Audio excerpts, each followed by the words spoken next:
All right, guys. Let's talk about more drama.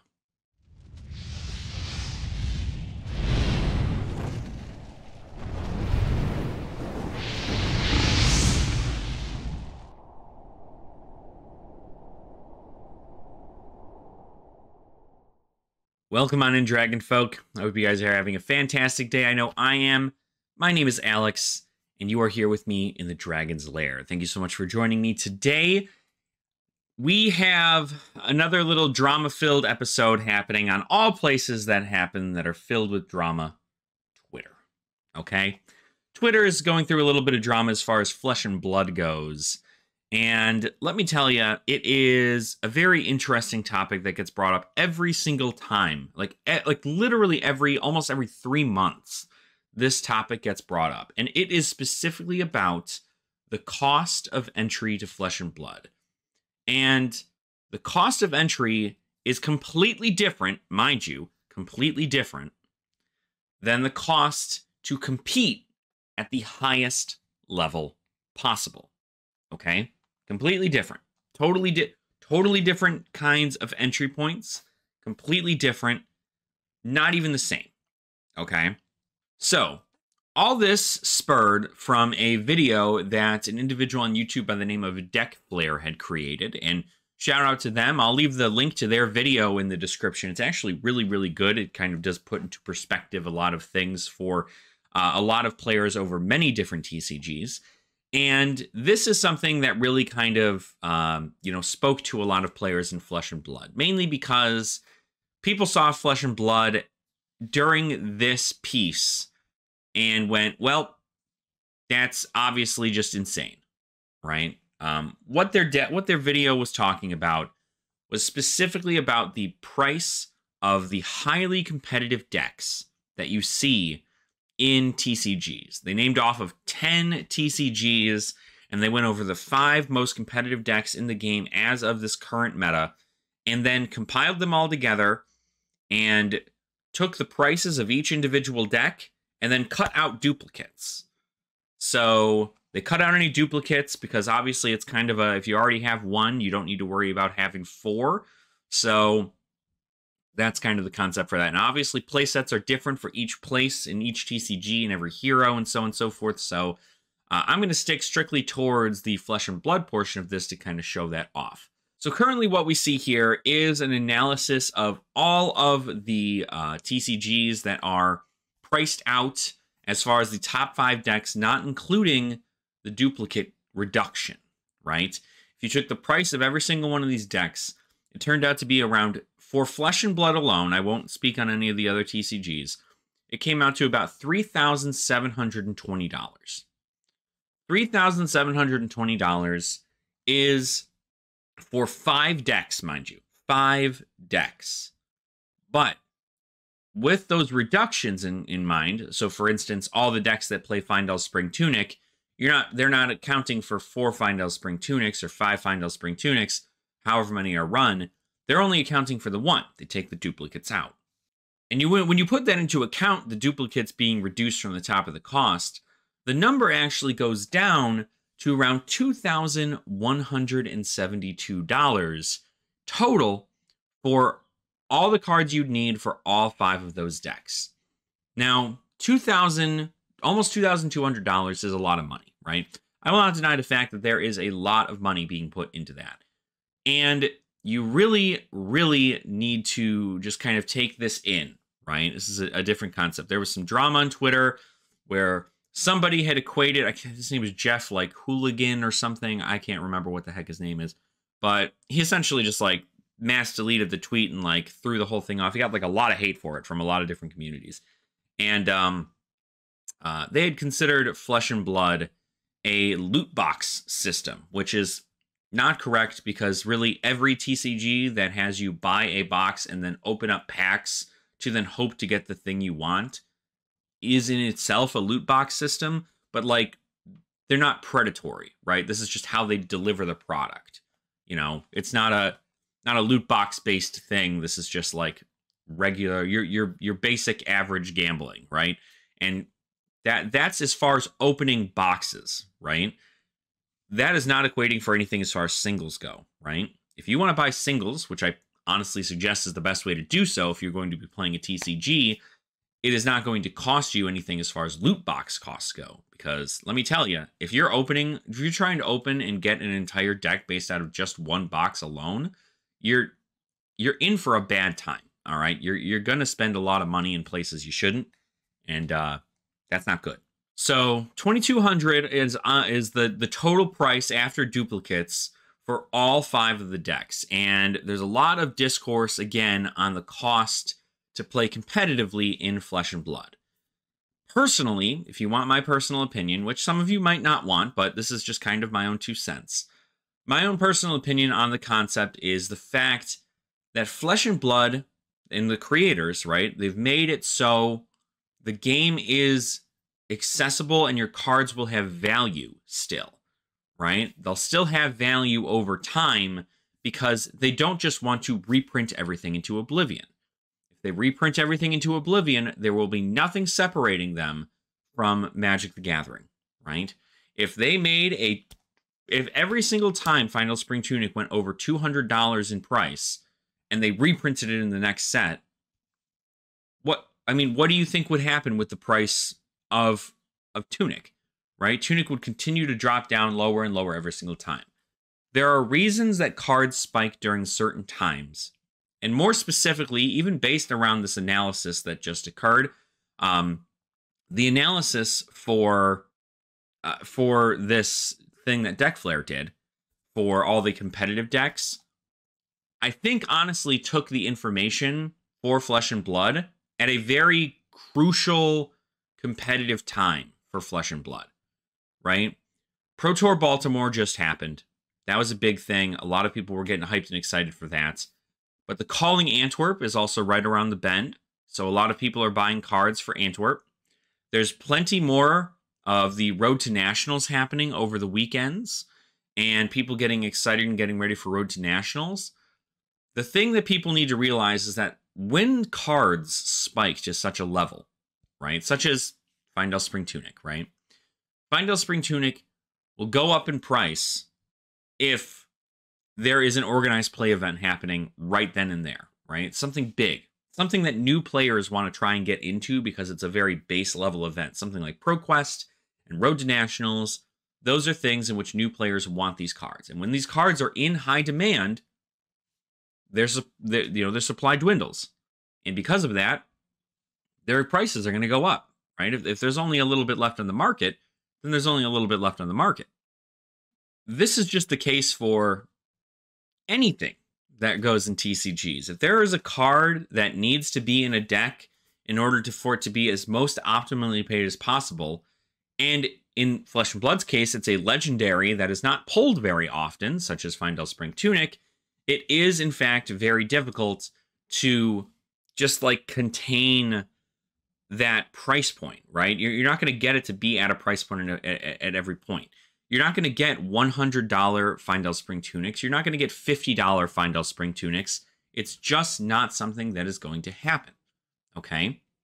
Because the cool thing about this right now is Flesh and Blood is a non-rotating format. And because it's non-rotating, the cards inside of it they have value overall, right? It's an eternal format pricing system here. So you have a Fyendal Spring Tunic, which is also a generic chess piece, mind you.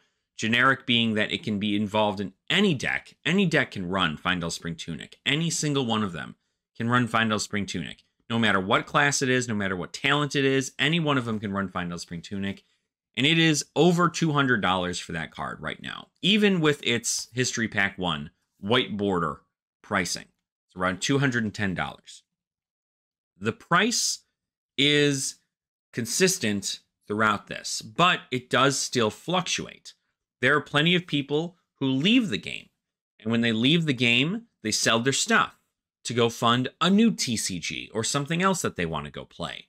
And when they do that, those hit the market, and when they hit the market, the price tends to go down. When a hero, let's say you're looking at something very specific like a talent or a class-specific legendary piece of equipment, right? Something like, I don't know, tectonic plating, right? Tectonic plating is a original legendary from Welcome to Wraith. One of the original legendaries, right? This tectonic plating is only played in Bravo, in only Guardians, right? But I only ever see Bravo play it. I have never really seen Oldhim play it. And as far as Valda goes, as far as, the Blitz events, Valda, I think, plays Earthlore Bounty more than tectonic plating. So with that being said, you look at something like tectonic plating, and it's very specific to its class. Tectonic plating is only $40 for an unlimited black border printing of tectonic plating. And that is, you only need one. You only need one of these things, right? If you get yourselves a tectonic plating, you can play it in every Guardian to ever come out from this point on. If you get a Findel Spring Tunic, that is $200 that you can spend, right around like $215. You can spend $215 and get a card that you can use in every single deck from this point onward.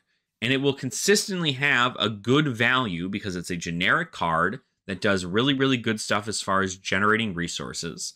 And it also can be used in everything. There's not a restriction for it. It can be used in any one of these decks. And some decks don't even like using it. You know, you look at something like Dromai, for instance. Dromai would much rather run a Flamescale Furnace, which is very specific to the Draconic talent, than a Findel Spring Tunic. But you could run Findel Spring Tunic in a, an Iris Dromai build, which is a very offshoot build of Dromai that only a few people really kind of like to play into their metas. I think what I'm trying to say here is that there is a cost for competitive play. And that is because some of these legendary rarity cards are quite expensive. But not all of them, right? Not all of them are expensive. And more importantly, you don't need them in order for you to just play the game, right? Yeah, don't get me wrong. If person A has a Spindel Spring Tunic and you have a Ironhide Plate, right? Obviously, there's a difference in your stuff, right? And you might not be on the same playing field as far as equipment goes. But guess what? I've seen pro players miss their tunic counters. And that's just the name of the game there. Like, it's not about the cards themselves, okay? And that's really what I wanted to kind of bring it forward. $2,170 for 5 decks is also huge for people who want to have a wide array of different decks to play into this current meta. But you do not need, from a new player perspective, I want this as a message to go out to new players, average players, heck, I mean, even really pro players, if you want to take this as some kind of advice, right?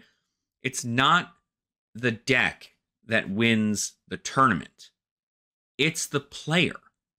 The player wins the tournament. The player puts in the time and effort to learn every nuance about the deck in and of itself, in going against matchups that they feel like they're going to see during these big tournaments. There is a big gap between player skill and cost of deck. All right? And there are plenty of people who have played decks that have budget stuff in them, right? For God's sakes, they're playing Seeker's mitts and Seeker's leggings in Dromai. That is a common card found in Outsiders. So obviously Dromai is not on this list that was shown on Deckflare, mind you, but that's a completely different thing. And that got second in the Pro Tour. So Dromai wasn't even on the list. So all I'm saying is that there is a very, very vast difference between cost of deck and player skill. And yes, some of these legendaries do cost some money. But the point is that they are investments for the hobby that you enjoy, right? Once you get a Phantasmal Footsteps for $250 or something, you don't need to ever get another Phantasmal Footsteps. You don't need to ever get one. If you wanted to sell it to get a cheaper version of one, sure, you could do that. But, like, for instance, if you have a cold foil and you really only want a rainbow foil, You could sell the cold foil, which is a very, very highly sought after piece of equipment, or a rarity as far as equipment goes, and you can buy a rainbow foil and have some leftover cash afterwards. That's the beauty of Flesh and Blood, is that there is a market, and they know about the secondary market. LSS knows about the secondary market, and they're not just going to reprint things because they go over a price point. All right, the game is accessible to everyone, even if you look at highly competitive Flesh and Blood. It just is. Choose a deck that you like, get some budget builds together, and then build on as time goes, right? If you're a new player into the game, right? If you're new to the game and you're not in the pro scene, or maybe you want to at one point attend a pro scene, you can still attend these level 4 events such as the Road to Nationals and the Pro Quest and all that stuff with a budget deck. Sometimes there are even points in which other players, if you've made friends and connections with people in the game, some people who are not playing the hero that you're playing, and let's say you're playing Ninja, right? Ninja, you have Mask of Momentum. Mask of Momentum is a very powerful card in Ninja.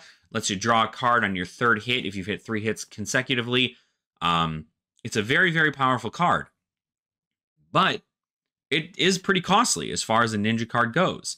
Although right now, Ninjas are not super in demand, so the Ninja cards are actually pretty cheap. But if you still don't want to buy a Ninja card, like Mask of Momentum, a Ninja equipment piece, I am certain that somebody at your LGS, somebody who you may know and make friends with at these places, they will let you even borrow their Mask of Momentum for an event, right? You could even borrow a Mask of Momentum from somebody.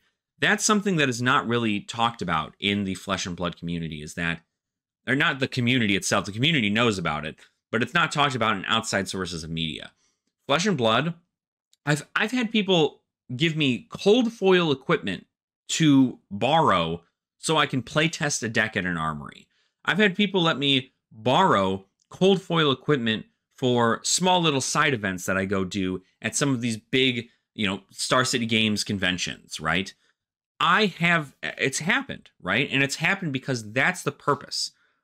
We all, as players, know that these cards are expensive, but we don't want to tell people that they have to have these cards in order to play them. And in some cases, some people who are very generous may give you some pieces of equipment to borrow for the event. And obviously, that's a big trust system. And so far, I haven't heard of any situation in which that trust has been broken. You can let me know in the comments down below if you've had some of that trust be broken before. But I have seen nothing but generosity and a pleasant aura of friendliness throughout everybody here in Flesh and Blood. And we all want to make sure that we all work together to get to where we want to be, right? This is competitive Flesh and Blood. But as far as new players trying to get into the game, this cost basis is not the same. Not the same cost basis. $2,170 is not the cost basis to get into Flesh and Blood. You want to play Flesh and Blood at your local armory, buy a Blitz deck and upgrade it, right? Buy a Blitz deck and upgrade it. You can upgrade it to keep it at a Blitz level if your LGS does Blitz, or you can go ahead and upgrade it to a Classic Constructed deck, and that normally has a budget of like an additional, I don't know, like maybe $50 or something, and you can do that. There are plenty of budget options and builds for you to play in the game. There's plenty of them available. But if you're not winning your armories, the thing you're doing is learning what you can and can't do, right? You don't know anything about any of the other heroes, what they do, how they play. You don't know anything about their equipment and what they do. You don't know anything about the card values and what pitch stacking is. And like most people are not given this information when they first start playing Flesh and Blood, which is why I always suggest playing something like Commoner to start off, because Commoner is a format in which literally there are no decks that are above, I don't know, there are no decks that are above $20. Not a single deck is above $20. And most of them are actually right around $15. So there is in no way, shape, and form that you have to be stuck buying these super expensive cards. Save up your money, and if you really, really, really want to get into Flesh and Blood competitively and start winning these thousands of dollars in prize money that they're giving out at these big events like the Calling and the Battle Hardens and the Pro Tours and all that stuff, if you really truly want to get into something like that, you have to choose Flesh and Blood kind of like a job, which means you have to invest into your success through that unless you have some kind of sponsor. But if you're just trying to play Flesh and Blood, the barrier of entry is not $2,170, especially not for 5 decks. You could easily make 5 decks for like, I don't know, $40, $50. You could make 5 decks. I have an entire stack of commoner decks right in front of me that I've made for a whopping like $30. I've made them there. And it's all just from bulk that I've gotten from opening boxes and from other people giving me their bulk because they don't want it anymore. So again, I just want to address the fact that there's always this talk about how Flesh and Blood is an expensive game. And I'm going to reiterate this. It's expensive because the legendaries and the fabled specifically are expensive. And they're expensive because they are, in all cases, hard to pull. Except for everything that's been happening with Outsiders, but that's a different thing. They are normally very hard to pull. And because they are hard to pull, they are going to fetch a higher price point. But not only are they hard to pull, they're also very powerful in most cases. In most cases. Not all cases, most cases. Not every legendary goes over $100. There are a bunch of legendaries that are under $20 right now. But the point I'm trying to make is that competitive Flesh and Blood is going to have a higher barrier of entry. But it's also going to have a higher barrier of skill. You're not just buying these cards and automatically sitting down and winning events. It's just not happening, okay? Not. You need to put in the time and the effort to learn. And you need to be able to show that you can pilot the deck at an efficient level to be able to win these events. You do not just get to buy these decks, sit down and win. So there's a lot more to it as far as cost goes than just a monetary value. But the cards themselves also want to be retained in value. These legendaries and these fableds, it is the goal of LSS to make sure that your cards are still valuable even further on down the line in the game. Which is why you're not seeing a reprint of CNC every other set. You're not seeing a reprint of, Findel Spring Tunic in every single supplementary set. You're not seeing them anymore because, frankly, nobody's opening History Pack Volume 1, and History Pack Volume 1 is printed it's probably at least like 400,000 plus boxes, I would assume, and then some, and nobody's opening it. And that's where all your legendaries are. I'm certain if every single LGS that did Flesh and Blood, that took care of Flesh and Blood stuff, any retailers, anybody, if everybody opened up a case of History Pack Volume 1, there'd at least be a ton more legendaries on the market right now, which would drive down the price of History Pack 1 legendaries, and then therefore make it more accessible for players around the world, right? If that price point goes lower, it's going to be White Border, but some people are also picky, and they don't want to play White Border. Cry about it, right? Like, there is accessible ways for people to play Flesh and Blood all over. And it's not about this crazy high price point. Is it a high price point? Yes, if you want to play competitively, it is a high price point. But it's not the barrier of entry. I'll say that 8,000 times until I'm blue in the face. It's not the barrier of entry. The barrier of entry is like $10. Okay? $10, $5 to your LGS for paying for your armory entry. It's seriously not that hard. And this is something that is not talked about enough in the casual scene. Most people are not competitive players. Most people are not competitive players. You have a lot of people who do try to get competitive into Flesh and Blood, but there is way, way more casual availability for Flesh and Blood than just Classic Constructed. And as the game grows, there will be more and more casual events and casual formats for people to enjoy. I mean, hey, look, listen. Do you want a almost $1,000 lore book from Flesh and Blood's history? A book of lore that is so coveted that we even have one of the owners of MinMax is even out here buying them up, right? I'm talking to you, Peter. You know who I'm talking about. The books are well coveted. And guess what event you win those in? Commoner. You go to these Star City Games conventions and you enter into a Commoner event to win a lore book. That's prize money. And the decks will only ever cost something like 10 to 15 bucks. It's just not, I don't know, like it's very skewed. Okay, the things are very skewed, and I'm going on a ramble here, so I'm going to stop before we hit this 30-minute mark. But I just wanted to say thank you all so much for continuing to support the channel. And seriously, don't let any Twitter drama get to you. Don't let any of this stuff get to you. There is an amazing concept behind Flesh and Blood that really brings home the sense of collectible cards as well as rare cards still having value, but there's still an insane avenue as far as playability at any price point, no matter what. But if you want to compete at those high levels, you have to pay a little bit more than the people who are playing at Commoner. But if you're a casual player, like I'd assume maybe like 50% of the Flesh and Blood community is, or more, then that is totally fine. And there are still ways for you to enjoy this card game and grow as a player. And who knows, right? Maybe someday you'll save up enough money to where you maybe want to get one of these pieces of equipment.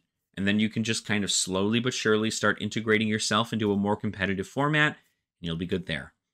But again, thank you guys so much for watching. I appreciate your support. I'm so sorry for this rant. It's just like so annoying to see so many people ramble on about what's, you know, why is it expensive? How could it be so expensive? This game is so expensive. Whereas you don't have to spend any of that money at all, right? Supporting the game means it's gonna cost money at some point. It's a hobby. A hobby is gonna cost you money.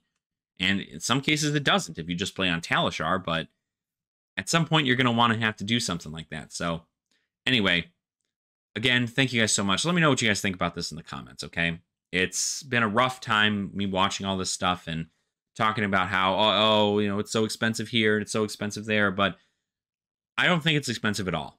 And that's why I advocate for Commoner here on the channel. So let me know what you guys think. Also, don't forget to like and subscribe here. You know, we got almost 1,500 subscribers soon. So we keep that rolling. We'll get more and more as the days go on. And if you're interested in supporting the channel in a more monetary sense, feel free to go down to the description below and find our Patreon link. You can always go ahead and join us there. I do some box breaks for my patrons.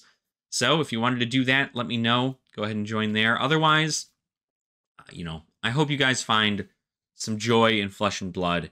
And I know that there's a lot of you out there who don't view this as some kind of monetization, like crazy, you know, expensive game.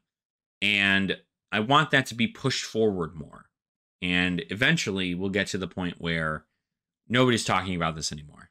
At least, hopefully not. But we'll see. So, again, thank you guys so much. And I will see you all very soon. Nerd out.